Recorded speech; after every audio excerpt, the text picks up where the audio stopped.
Order for the regular meeting of the City Council, January 21, 2005. It's 5 p.m. First item on the agenda is that council and speak on any matter. There is no one here to speak. There is no one requested to speak, and therefore, ask the clerk to call the roll. Councilmember Garcia. Councilmember Kennedy's absence is noted. Councilmember Valles. Here. Mayor Pro Tem McEachran. Here. Mayor Cox. Here. We have next item would be on this agenda at 5 o'clock would be the closed session item. Mr. City Attorney. Thank you, Mayor Cox. We have 3 closed session items. 2 are existing litigation pursuant to Government Code 54956.9 D1. It is SEC versus Southern California Logistics Airport et al. That's a City Council and Airport Authority agenda item. The third item is real property negotiations pursuant to Government Code 54956.8. The property is what's referred to as the Highway 18 Bridge. The negotiating parties are Protec Minerals and Doug Robertson, and we are discussing price and terms. To the extent there's reportable action, we will report that at the conclusion of the closed session or immediately at the commencement of the 6 o'clock meeting. Are there any questions of the attorney? No question of the council. At 5:01, we will adjourn to executive session. Thank you.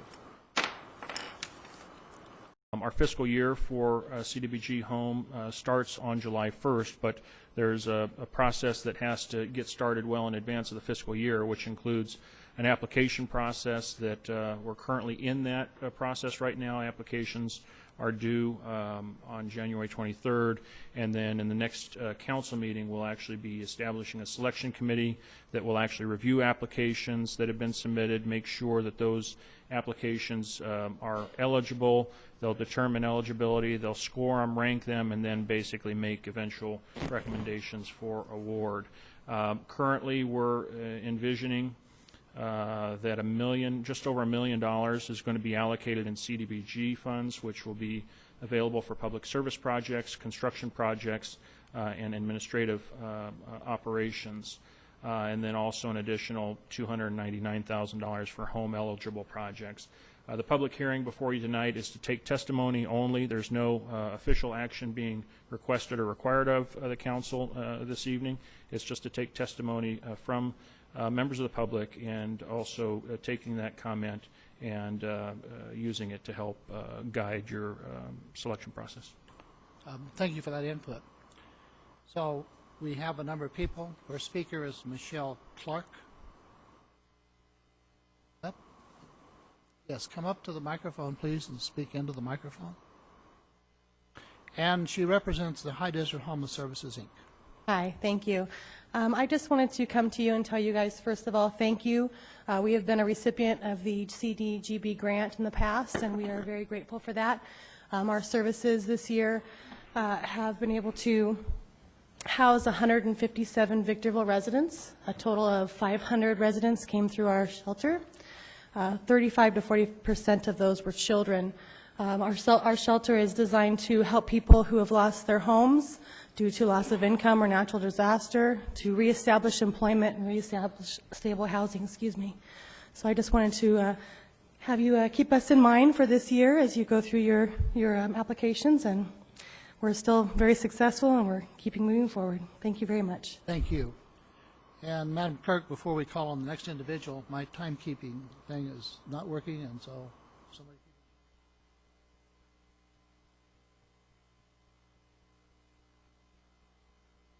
Okay, the next individual is Angela Gardner, Regional Director of Workforce and Career Development, representing Goodwill Southern California. Hi. Hello. Good evening. As you said, my name is Angela Gardner. I'm the Regional Director of Workforce and Career Development of Goodwill Southern California. Just want to tell you a little bit about our organization, as we are applying for the first time for the CDBG funding this year. Since 1916, Goodwill Southern California has enhanced the quality of life for those with disabilities and other vocational disadvantages, which includes unemployment, by assisting them in becoming productive and self-sufficient through education, training, and job opportunities in San Bernardino, Riverside, and Los Angeles counties. Our Career Resource Center opened here in Victorville in October 2003, and we're really excited because our Youth Opportunity Program opened in January of 2012. We recently moved both of those locations to Bear Valley and Hesperia Road. We had our grand opening on January 9th. Last year, we served 1,200 adults through our Career Resource Center, and of those 1,200 adults, 175 were placed in gainful employment.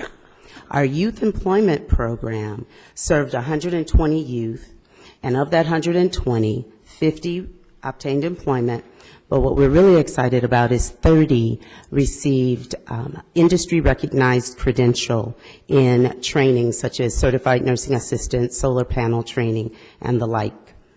With the City of Victorville's Community Development Grants Program, Goodwill Southern California seeks to further the opportunities for training for young adults 18 to 25. It is our hope that by helping these young people obtain certification in industry-recognized fields, that they will be able to gain employment and break the cycle of situational and generational poverty that leads to a dependence on social services. One of our success stories is a 19-year-old young man from Victorville that we were able to send to solar panel training. He's now a solar panel installer, and he brings home about $1,000 a month. He just came to our program last year.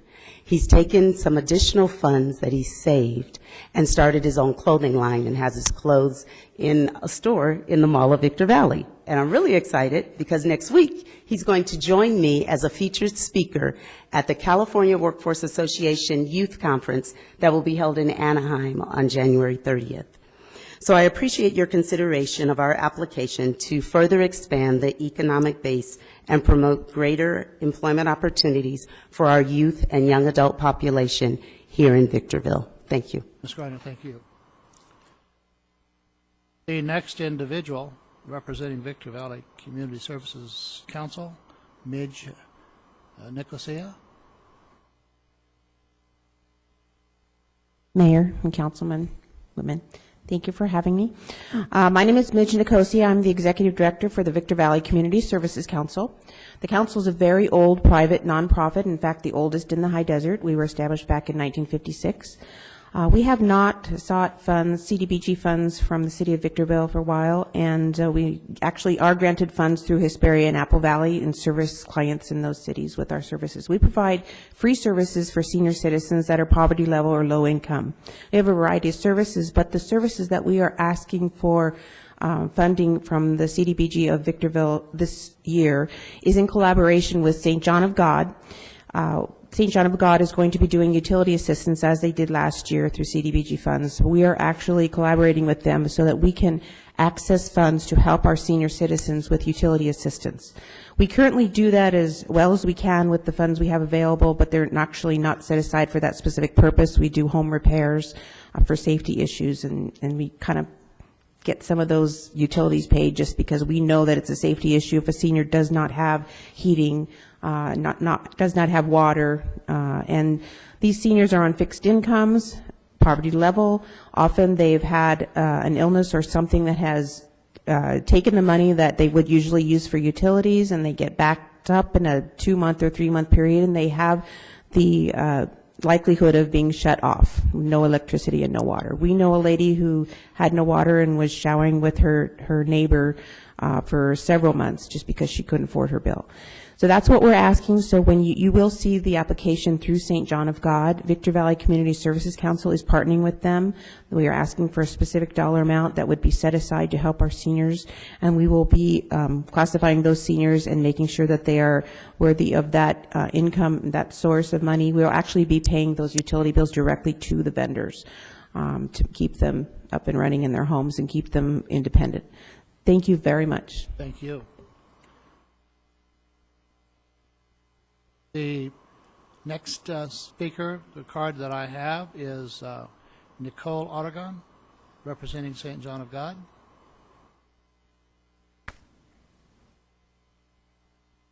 Good evening, Council. My name is Nicole Aragon. I am with St. John of God Healthcare Services.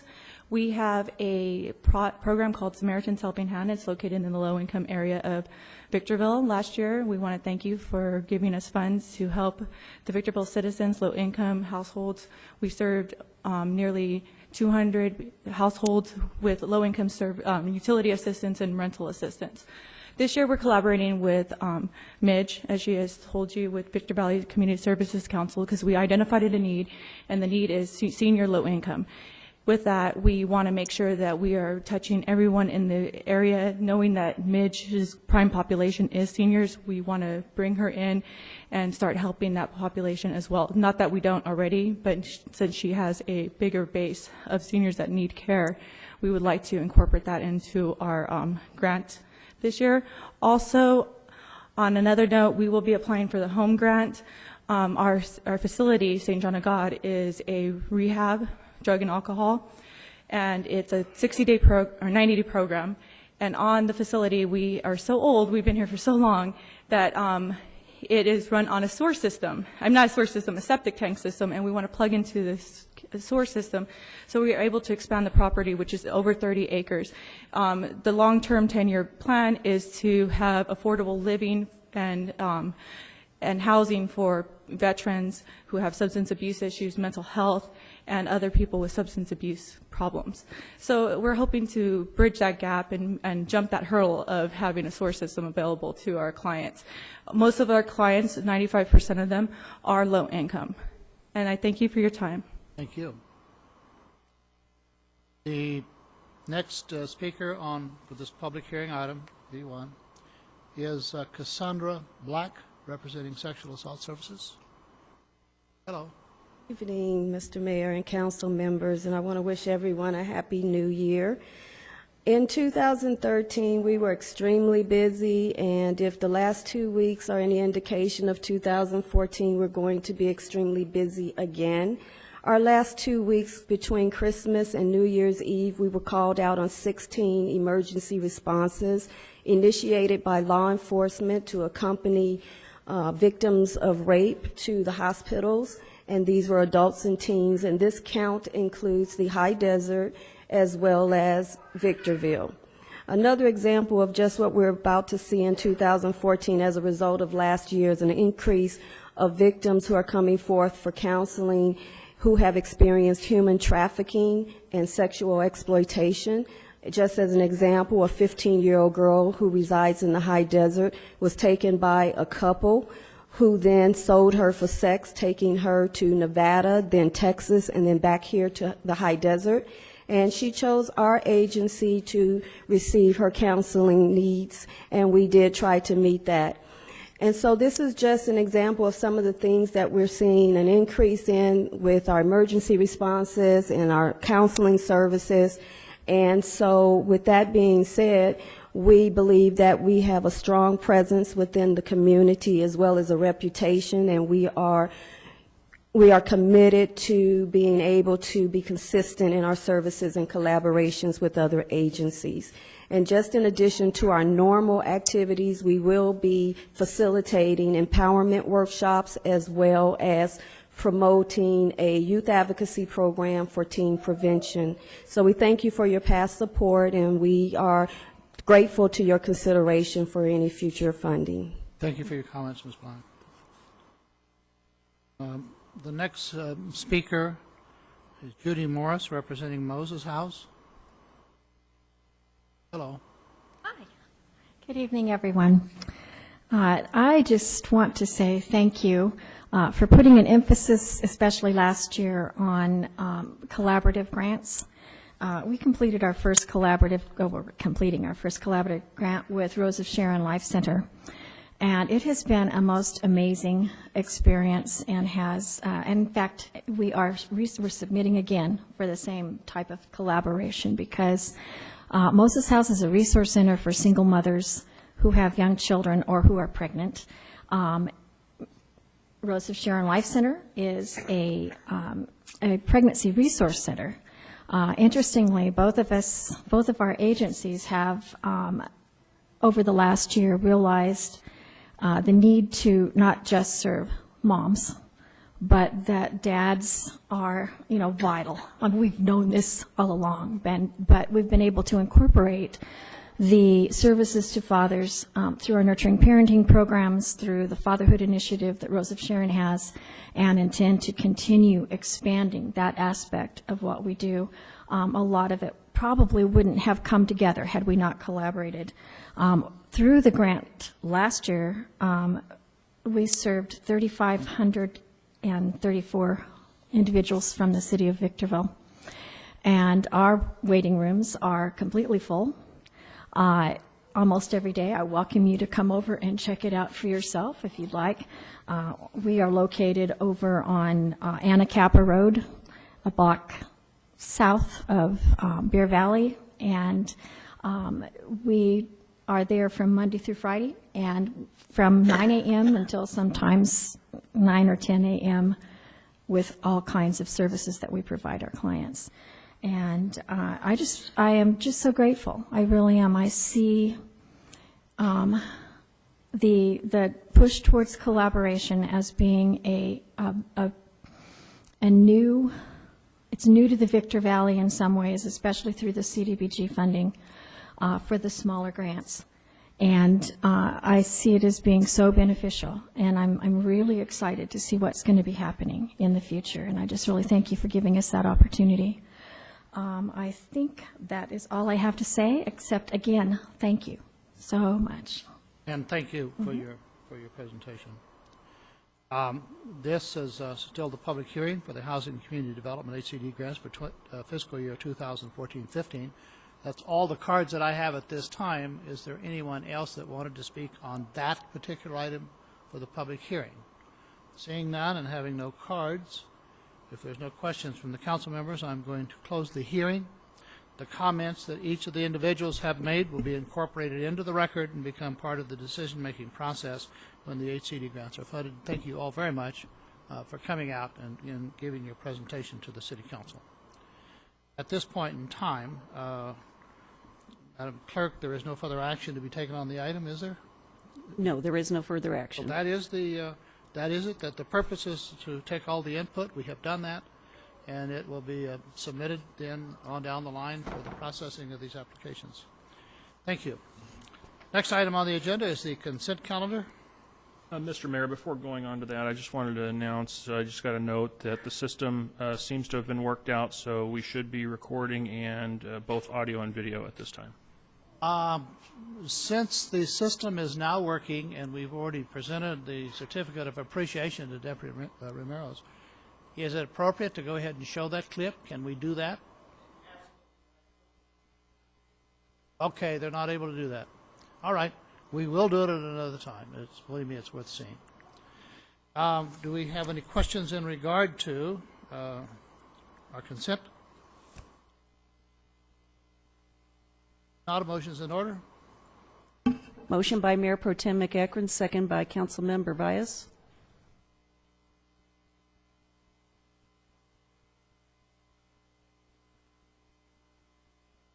Motion carries with Councilmember Kennedy absent. Written communications, agenda item, what is it? It says 1, but is that E1 or just 1? D1. D1. Okay, I don't, mine's not numbered that way. D1.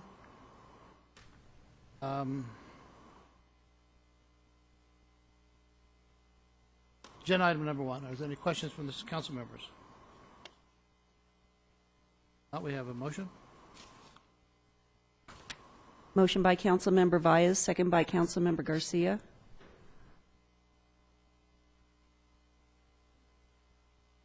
Motion carries with Councilmember Kennedy absent. D2. I had several questions in regard to this, but before I go any further, are there any questions or comments from the city council members? Item D2, mid-year budget table. Yes, I am very concerned about all of the positions that are being placed in here and the cost. And I have been noticing over the last couple of years the payroll growing. It's almost at $1 million just from one pay period to the next pay period. These last two pay periods, it went up $61,000. And then all of these additional positions, I'm concerned, especially when we have a salary survey that's floating around out there that we know is going to be coming in. And the way the staff recommendation is written, it's concerning to me because it sounds like these people are all just getting the promotions, and it doesn't sound like it's going to be a fair process anyways, even if I were to agree to these positions. So, and then the fact that Councilman Kennedy's not here, I think that it's important that all of us weigh in on such a hefty, costly, and something that's going to stay with us for a very, very long time. I would like to table the item until we're all here and we get more information. And I think that the council could have been maybe better prepared, maybe met with the city manager. I think that the way the staff rec was written, it was probably written to be as simplistic as possible, but it left a lot of questions. I can clarify a few things, whether tabled or not, so that you have that information going forward. Wait, one just second. Are there any other questions from the other council members? At this time. Yeah, I'll just make a comment and then you can clarify. What originally brought this to my attention, I looked at promotional opportunities and there was 11, and I wasn't too concerned about eliminating the position and so on, but one of the things that happens in the past, and believe me, I'm out of that mainstream, was, and actually in other cities, I think it only happened here once a few years ago, where there was a claim that because of the promotions that individuals could not apply for the job, and there was a complaint filed with EEOC, and we had a really good answer, and we had really good personnel rules, and we had really good policies and questions, but they made it clear that we are not an equal opportunity employer if we promote beyond a reasonable number of people, and especially if we backfill. And at one time, I don't know if it was an agreement that anytime we promoted, we couldn't fill the position he's promoted from. I don't know if it was a year or 18 months, but it's a part of the overall. I read this, and since there were promotional opportunities for 11, 12, 13, 14, 15 people here, I thought, whoops. Before the meeting, I asked the attorney to be prepared to issue a statement for the record that we are in compliance with the EEOC and we're still an equal opportunity employer. He indicated that he would be glad to do so as soon as he researched it, and he couldn't have the time to research it because he just now looked at it tonight. On that basis and the request of one council, I am going to ask the council to continue this at least to the next meeting. And Mr. Webb, go ahead. Sure. I'll address that issue first. Okay. In the past, the table of org has 332 employees currently. The full-time employees with the city is 332, cut from approximately 500 during the layoffs. So we are still at approximately 40% lower to prior to the layoffs. As far as the payroll and the warrants, we would have to look at that and see what you're looking at. I'm not sure if that includes the increased cost of other employees such as public safety. Those aren't included in this table of org, and we have no control over that and or the budget. However, as far as the status quo, we're at 332, still approximately 40% down from prior to the layoffs. So we have not been increasing in numbers. That is part of the reason for this specific title here for the city attorney's information. In the past, it was presented as new positions when one position had the potential of being promoted to a higher level. And during the recession, the council was concerned about what are all these new positions? We can't be hiring. I take full responsibility for adding the language which more accurately described promotional opportunity. We wanted to make sure we're within the law, that we leave the opening, and that's why it's an opportunity for outsiders, because it is going to be an open recruitment. So that resolves the other issue. It is not a closed recruitment. It is not promoted from within only. We will fly the position.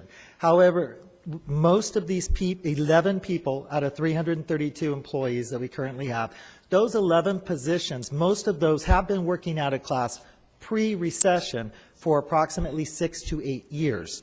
These are not recent people working out of class. They're either working out of class with a 5% pay currently, or without the pay.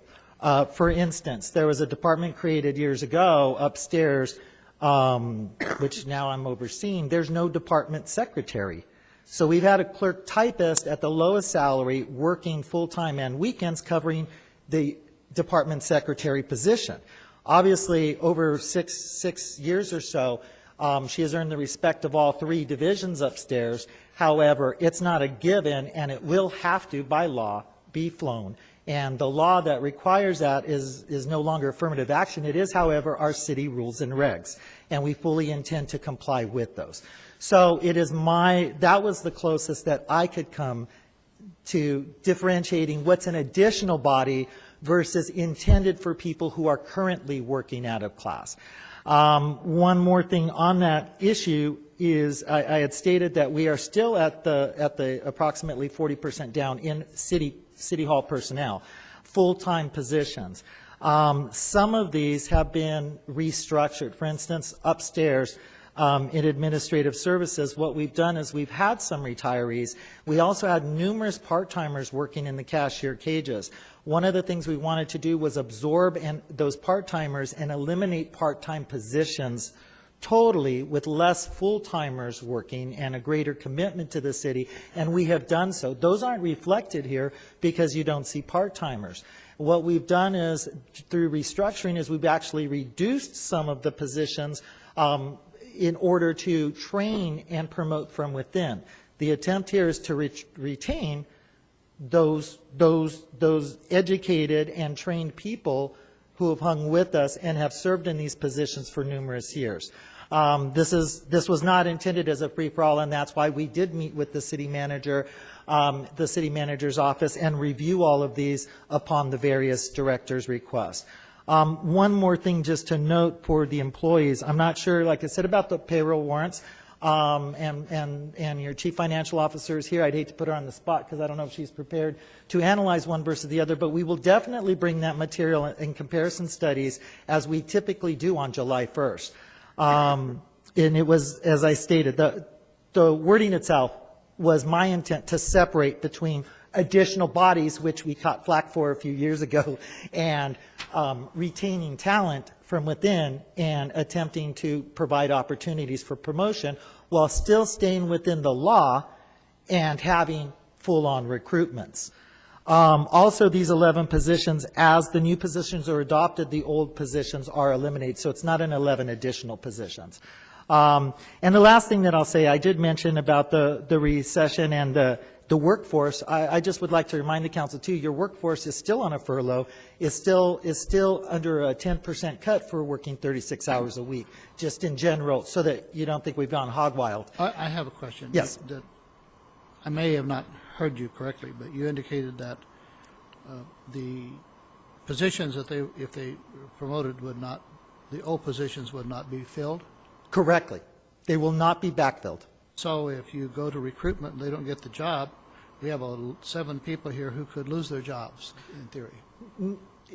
In theory, that's not happen, because one thing that could happen potentially is there's other positions and other retirees, and now that we only have a couple of super departments, there's a little flexibility there as far as moving people around to other vacant positions as they come up. Well, I'm hearing this for the first time, and I don't think we're going to make any decisions, but I think Correct. the information is good. But, for example, I'm just going to read this. We have accountant, range 40, to finance manager, range 48. You recruit.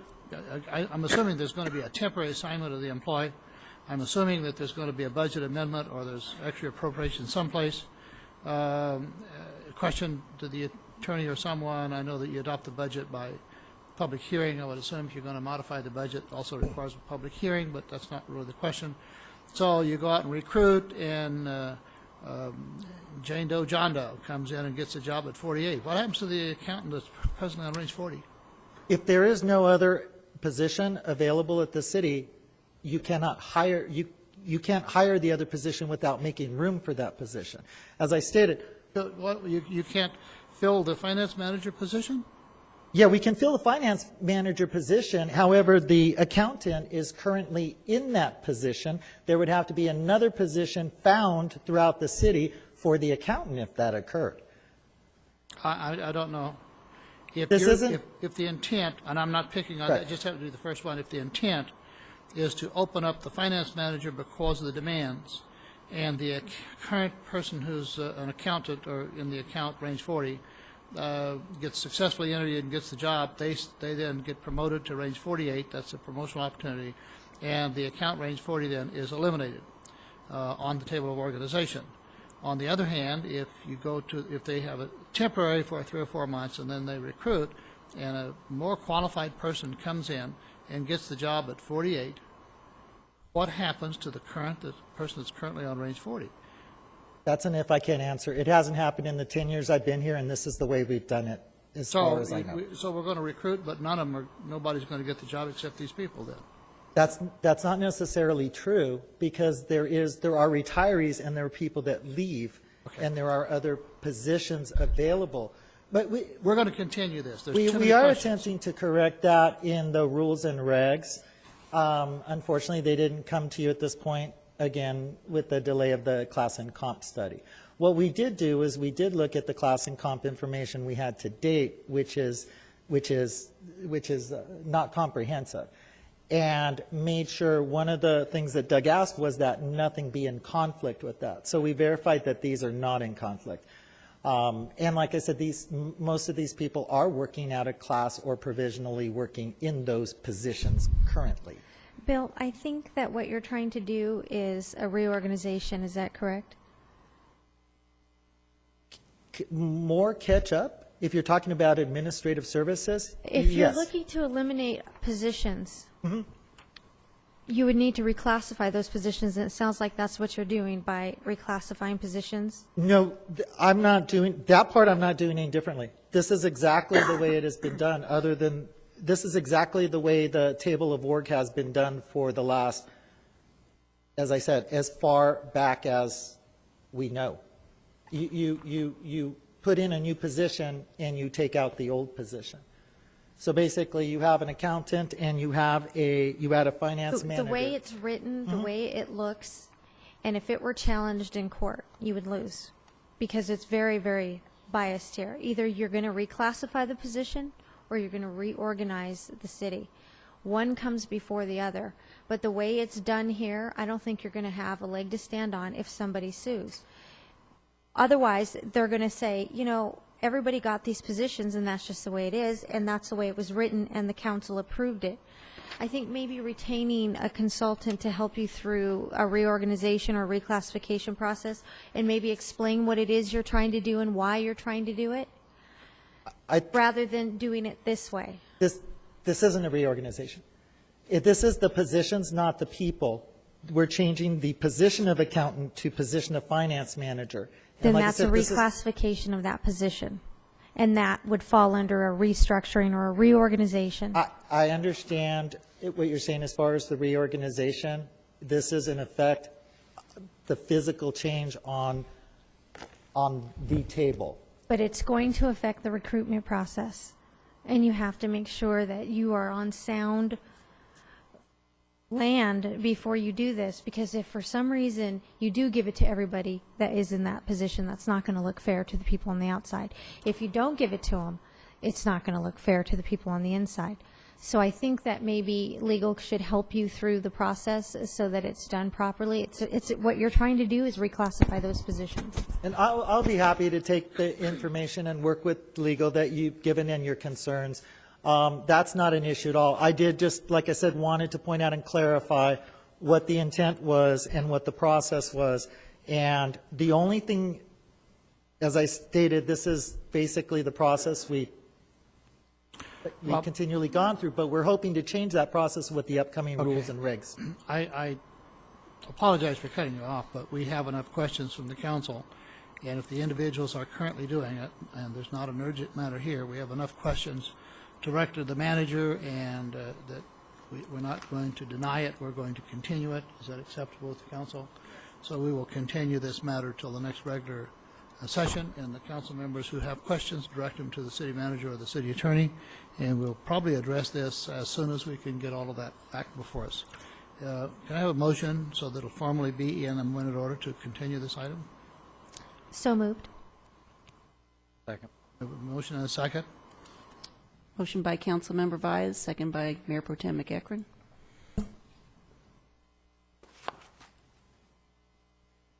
Motion carries with Councilmember Kennedy absent.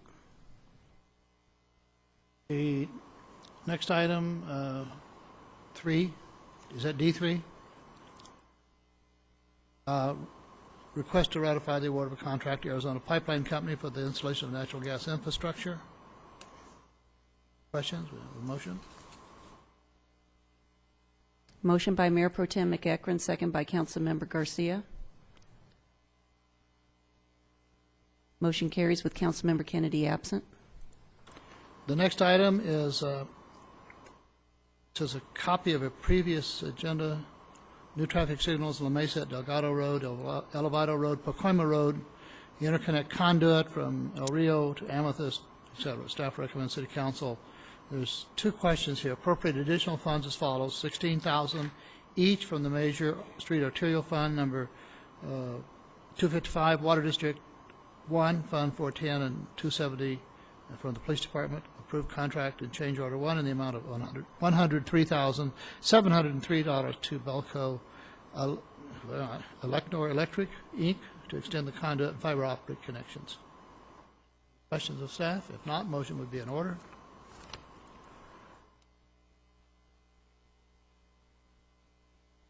Motion by Councilmember Vyas, second by Councilmember Garcia. Item number 5. Excuse me, Councilmember I'm sorry. Garcia, may I get a vote from you?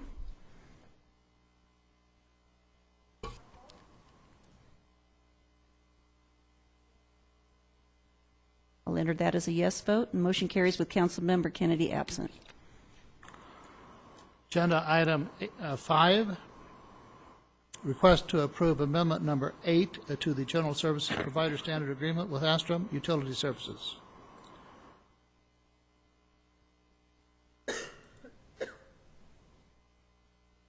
Motion by Mayor Pro Tem McEachron, second by Councilmember Garcia. Motion carries with Councilmember Kennedy absent. The next item is a draft proclamation, and to the individuals that made the request, it was drafted, and even though the action as it comes on the agenda is to consider the proclamation, I don't see any reason, and this is a request both to Madam Clerk and the Attorney, if the council agrees, and I think they will, that this can't be an action to actually adopt the proclamation declaring the city of Victorville a Purple Heart City, and use the information that we have received along with the city manager and the city attorney to make sure the proclamation is in order. Because we can direct that a proclamation be drawn. I just hate to discuss this, unless the council is opposed to it, but assuming they're for this, I would hate to wait and bring it back and do it all again, when in fact it's pretty simple. It's a proclamation declaring the city of Victorville as a Purple Heart City. We have individuals here, I don't have a card, but you're representing the Robert E. Bush Chapter 2929, is that correct, in the back? Someone representing them? I guess not. Questions of the council? Mayor Cox, there is a request as part of this item to designate a day as Heart City. Is there a designated a day by the county and the state and the federal? From what I understand from the person who made the request, it varies from city to county. Some cities choose Veterans Day, so it coincides with that All right. holiday, or... In that case, the question before the city council is whether or not you want to consider this. And, you know, if you say so, then we're going to ask the city clerk, city manager to figure out what day would fit in. I don't want to have a separate day than all other entities surrounding us. Back to it. What's, any questions of the council? No, you have a motion and a second. Motion by motion and Council. second? Motion by Councilmember Vyas and second by Mayor Pro Tem McEachron.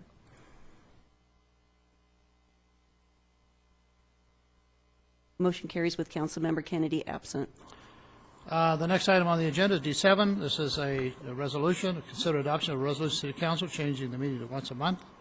I request the council vote no. This is one of the items that Councilmember Kennedy asked to have continued. Okay. Just for Continue is clarification. fine with me. Do we have any members, any questions from the council members? You have the options of consider adopting, consider rejecting, or consider continuing. I consider to continue. We have a motion to continue. Do we have a second? Second. Second. Motion by Councilmember Vyas, second by Councilmember Garcia. Motion carries with Councilmember Kennedy absent. D8, we have an employment contract for one of the employees. And we had a meeting this morning with our acting manager, went through this very, very carefully. And before I discuss those with the council, are there any questions from any member of the council? I'm just wondering why the fiscal impact is empty. I'm sorry? The fiscal impact, why it's blank. I can't answer that. Okay, to staff. Is there a fiscal impact? If so, how much? Maybe he's volunteering. Yeah, I don't think it's a volunteered position. I do believe there's a fiscal impact, but I'm not sure that staff has had the adequate time to exactly quantify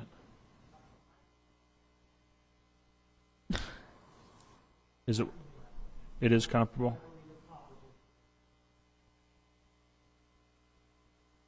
I couldn't hear. What?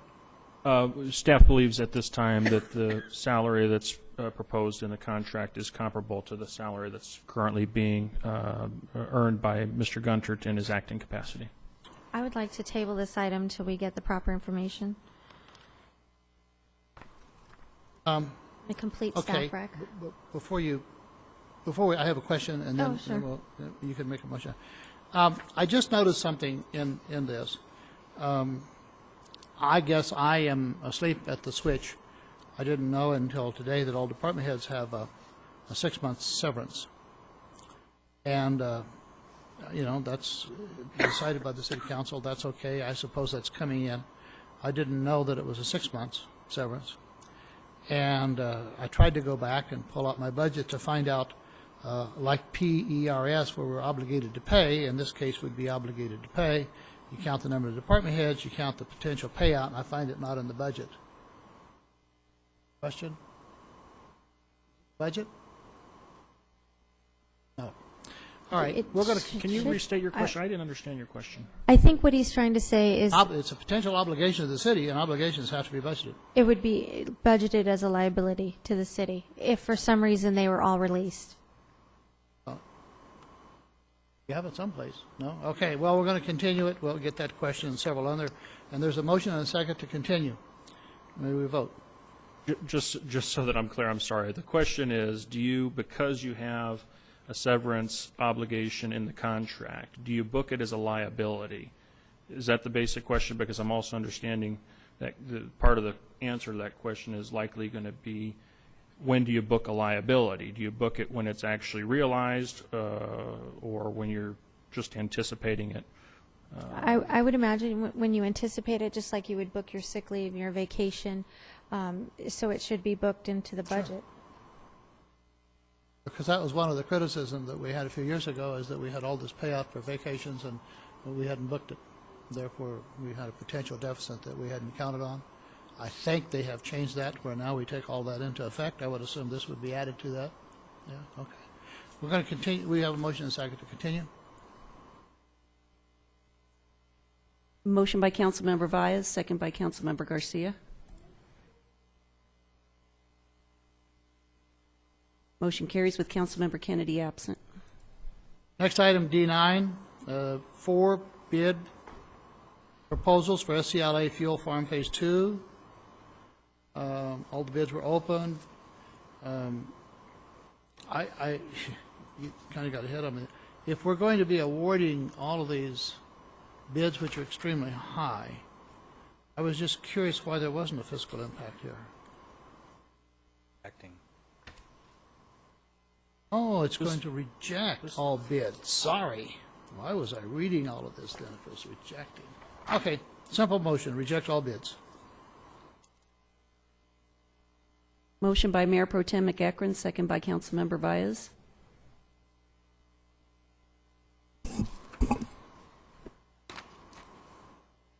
Councilmember Vyas, may I get a vote from you? Sorry. Thank you. Motion carries with Councilmember Kennedy absent. Agenda item D10, Neighborhood Stabilization Program, NSP3 Properties. I have a lot of questions. I understand that Mr. Kennedy has requested that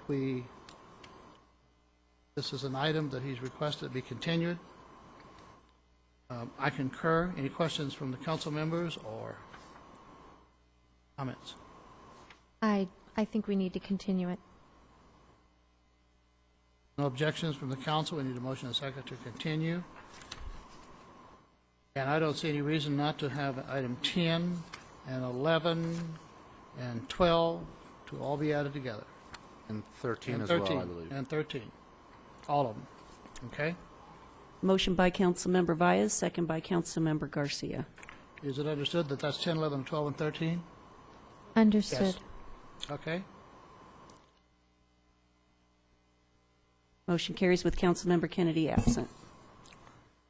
Item number 14, Resolution R-SA-14-001, adoption of successor agency budget for January 1 to June 30, 2014 for the Bear Valley Road and Old Town Midtown project areas. Recommendation staff is to approve. Motion by Mayor Pro Tem McEachron, second by Councilmember Vyas.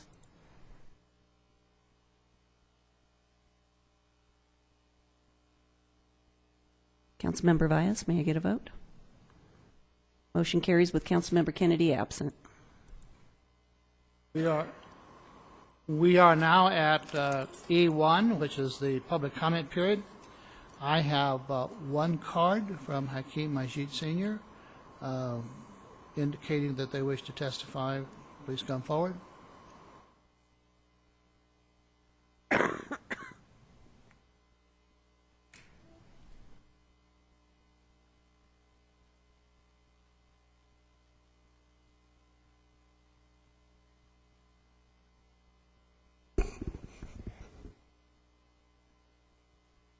Hello, Mr. Mayor and Council. How you guys doing? Happy New Year to you. And I wanted to say, I read in the paper and I saw that the city was doing some type of workshop with getting different stakeholders together to make some plans for this new year. I really, if that is the case, which I believe it is, I think that's a really good idea. I think coming together, getting different stakeholders together and mapping out the future is a great thing and a great idea for the city. I hope in that conversation that we had, okay, I hope in that conversation we had discussions on community services and resources. I know that I'm committed to the library. I know everybody's committed to the library, but different recreation programs. I would love to see some of those different recreation programs come into play. Some unique recreation programs targeted at certain areas of the city. I think will be good. I think that working with our police department and our great chief, we could do so much more by working together. And I just want to reiterate my support and thank you for that. And I look forward to working with you, presenting some new ideas, some innovative, traditional, and non-traditional ideas in the future. Thank you. Oh, wait. Jim. Thank you for your comments. E2. Oh, one more second. I'm sorry, sir. Were there any woman directors? I'm sorry, I did Does not. the city have any department heads that are ladies? Aliyah Majid wants to know. You of all people know that we do not engage in exchange with individuals. This is your time to speak, and you have spoken. If you have any questions, please contact me. I'll be more than happy to answer them. Thank you. Thank you very much.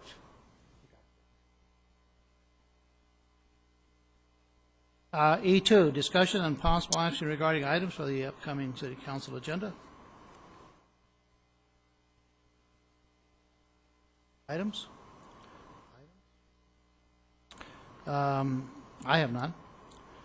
E3, report from the city manager. E4, reports from the city council members. None? None? Yeah, is this where we talk about our, yeah, I do. I sit on the board of directors for Victor Valley Transit Authority, and we've been discussing whether or not to put bathrooms in the city of Victorville. And at our meeting today, we had some good discussion regarding it, and basically, I wanted to make sure that that the other member agencies did not put the burden on Victorville, because the hub facility is in Victorville, but I want to make sure that everyone's clear that it's not just Victorville residents using that hub facility, it's the entire high desert. So it is a VVTA issue. The problems that, you know, we don't want to burden the businesses because they're being hounded to use the restrooms, and the people are getting very aggressive with the business owners. But the situation is we don't want to generate more phone calls to the police department trying to keep the restrooms safe, and you know, or you know, the homeless taking up residencies in the restrooms, and then the security and the cleaning of the restrooms, and where do you put the restrooms and what right away. So there's a lot of issues. So we sent it back to TAC to look at all of those issues, but it didn't really sound like there was going to be a lot of support for putting in restrooms, because it is not a transit center. It is a hub, and most cities don't do it because of the potential liability to the transit authority. So that's where that lands. And I just wanted to make sure that they understood they weren't going to touch our general fund money, that it has to come from VVTA. Well, I appreciate your comments and your representing the city on the transit authority. At one time, the city received grants and developed a downtown area as a transit center, complete for bus turnarounds and for changing buses, and complete with food vendors and restrooms. And the VVTA decided that that was insufficient, and they wanted to move their center someplace else, and they did so. But because of the demand, there was a large number of individuals that change buses and come to that location that we're speaking about. And actually, I had two of the business people ask if I would simply come over and observe. And it's a situation that's tough, because people have gotten off the bus, they want to transfer to another bus, and so they want to go to the local businesses. But the local businesses reserve their restroom for customers. They're not public restrooms. And not all individuals who get off the bus and want to use the restrooms leave them in good shape, and they became very frustrated. And so they put up signs as customer only. And then some of the people who would get off the buses would simply find a bush. I know the police department was called. I went over there 2 different times for an hour each. You got a tough decision here. I don't think the city should pay our general fund money for that. There's transit money. They're getting our transit money. And I don't know how they're going to do it. I'm glad they're addressing it. The local business people want to cooperate in every way they can. They want to be as cooperative as they possibly can, but it's interrupting their business and causing problems the way it's currently handled. So good luck. Whatever we can do to support you, we stand ready to support your recommendations, and I know it's going to be a tough decision. I have no reports from council meetings. We're going to continue. We're not going to. We have some continue items, and we have a regular meeting in 2 weeks, unless we have a need for a special meeting. This meeting will be continued. Is that 2 weeks from tonight? I know we're into the month, or is it 3? Yes, February 4th would be the next meeting. Okay. No other business to come before the City Council. I want to thank each and every one of you for participating in this meeting tonight, and that's all the business we have. This meeting's adjourned. Thank you.